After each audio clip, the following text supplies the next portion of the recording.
Oi, pessoal, tudo bem? Meu nome é Luiz Carlos. Vamos continuar aqui com a nossa saga de vídeos do Zen Framework 2. E vocês devem estar pensando aqui, mais uma coisa de filtro, essas coisas. Então, eu vou mostrar aqui um componente para vocês que vai mostrar o nível de maturidade do Zen Framework com relação a essa questão de validação e filtros de dados. Porque até agora eu mostrei como que a gente filtra dados e como que a gente valida. Mas se a gente, por exemplo, tiver um cadastro de cliente e a gente quiser utilizar essas estruturas para validar, para filtrar esses dados todos de uma vez, só usando os endFilter e endValidator a gente não tem essas condições. E esse componente ZendInputFilter que permite isso para a gente. Então, ele é uma estrutura que agrupa filtros e validadores para você validar um bloco de dados de uma só vez. Por isso que eu considero o Zen Framework como um dos melhores nessa questão, porque você pode fazer coisas fantásticas, você pode validar os seus dados de tantas maneiras e estruturar de tantas formas, e que isso vai poder te permitir reutilizar esses componentes em outros lugares. Assim, não tem limites se você usar esses três componentes aqui, o ZendInputFilter, o ZendFilter e o ZendValidator. Então vamos usar aqui esse ZendInputFilter. Eu vou usar ele como eu estava usando os componentes do Zen Framework, instalando do zero. Então vamos aqui no composer.json. Eu vou copiar aqui o nome de registro dele. Vou aqui numa pasta que eu já criei aqui e vou criar o meu composer.json para a gente fazer a instalação dele aqui, né? Então, vamos colocar aqui require e vamos adicionar aqui o Zen Framework input filter.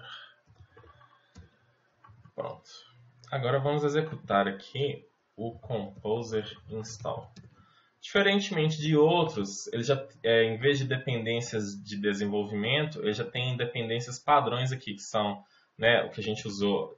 O ZendFilter, o Validator, e mais para trás, lembra que tem um vídeo que eu mostrei como hidratar objetos? Então, é o ZendFilter, o Validator e o stdlib, né? Então, ele já vai instalar ali para a gente. Nós vamos criar o nosso index.php aqui. E vamos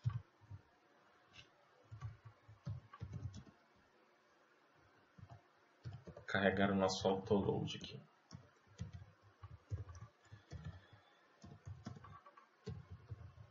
Então, vou colocar aqui vendor.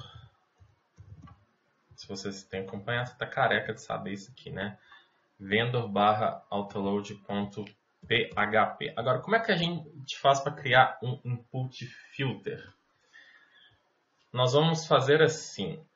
Eu vou importar aqui a classe. Eu acho que ele já instalou, ele já vai. Deixa eu só verificar se ele instalou. Já está instalado, né?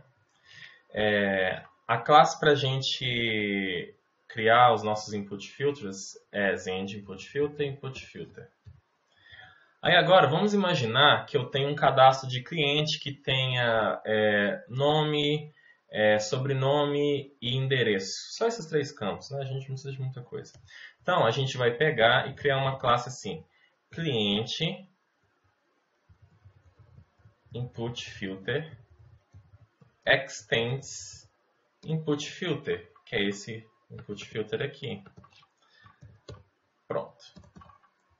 Agora, nós vamos declarar aqui o construtor da classe, construct, e dentro dela aqui agora nós vamos criar os nossos filtros. Como é que eu faço para criar um filtro?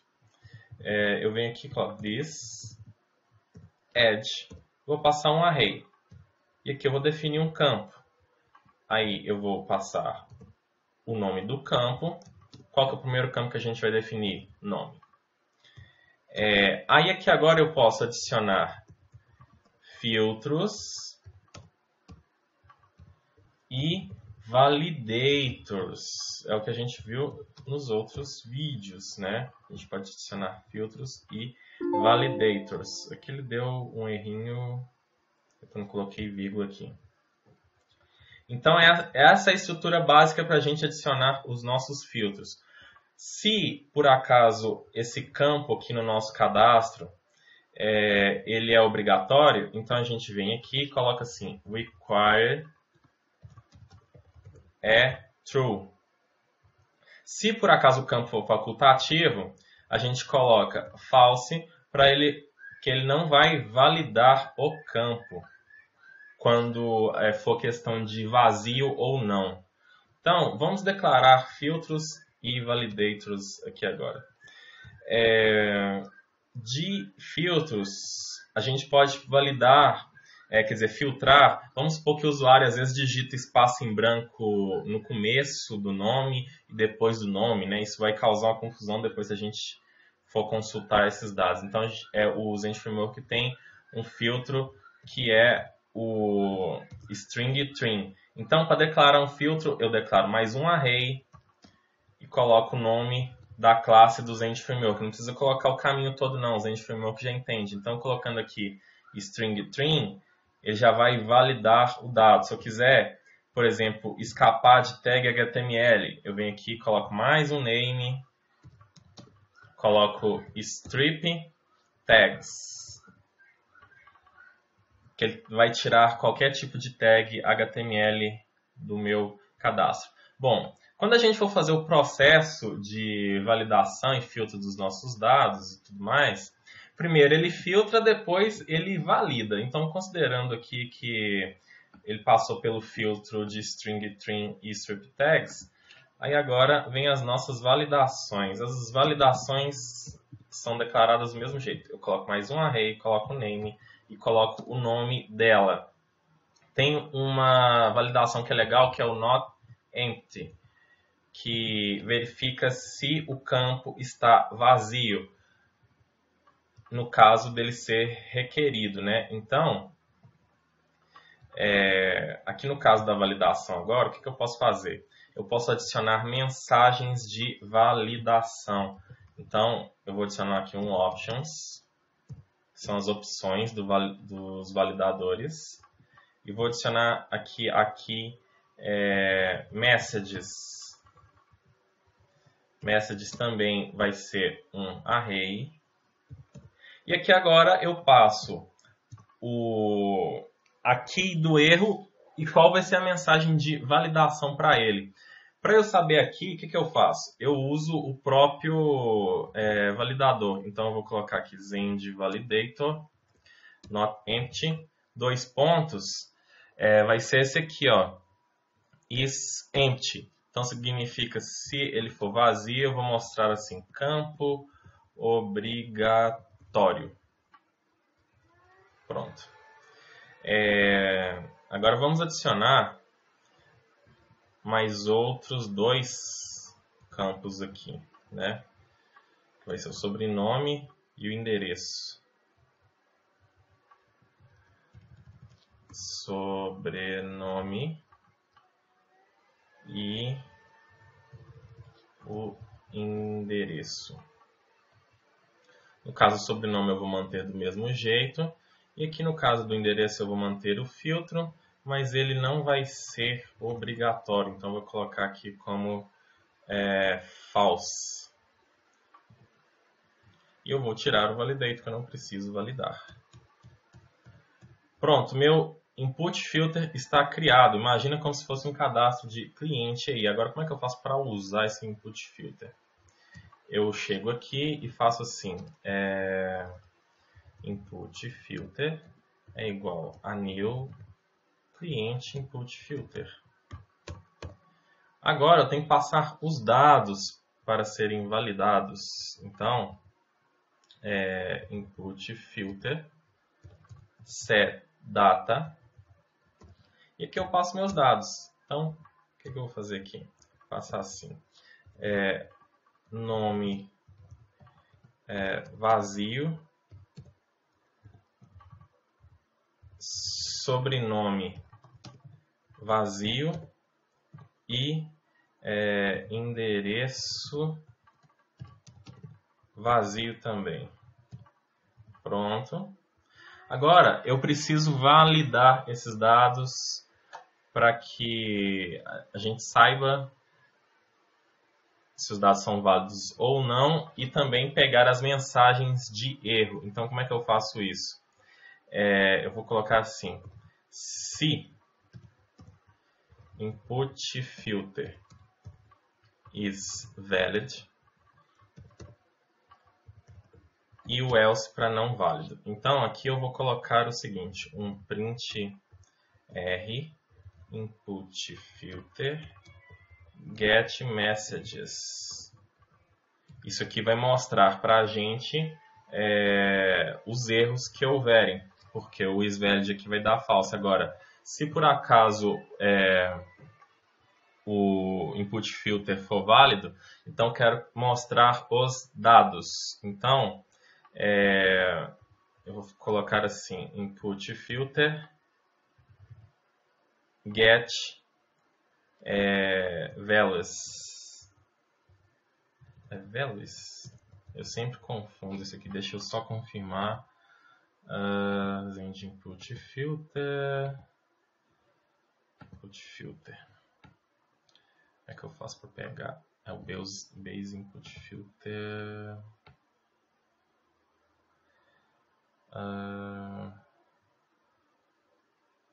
Set data is valid.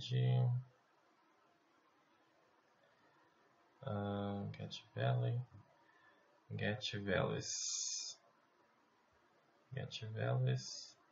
É o get values, porque ele tem a opção ali de rel values, é para pegar os dados que foram passados. O get values é para a gente pegar os dados já filtrados, né? Porque ele valida, se for válido, a gente já vai receber os dados válidos aqui, né? Então vamos executar isso aqui agora. Então deixa eu... Ele salvou aqui.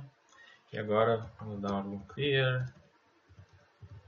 PHP index. Opa, tá errado. Deixa eu limpar de novo. Index.php.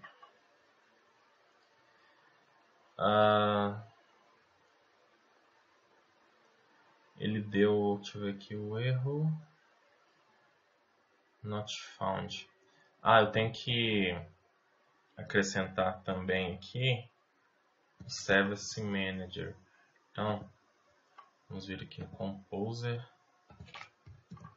e acrescentar também como dependência o Service Manager. Senão não dá pra gente validar os nossos dados. Aí vamos digitar de novo aqui Composer install.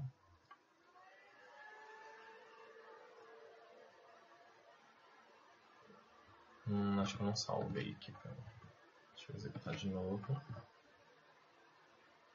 Deixa eu dar um Composer update.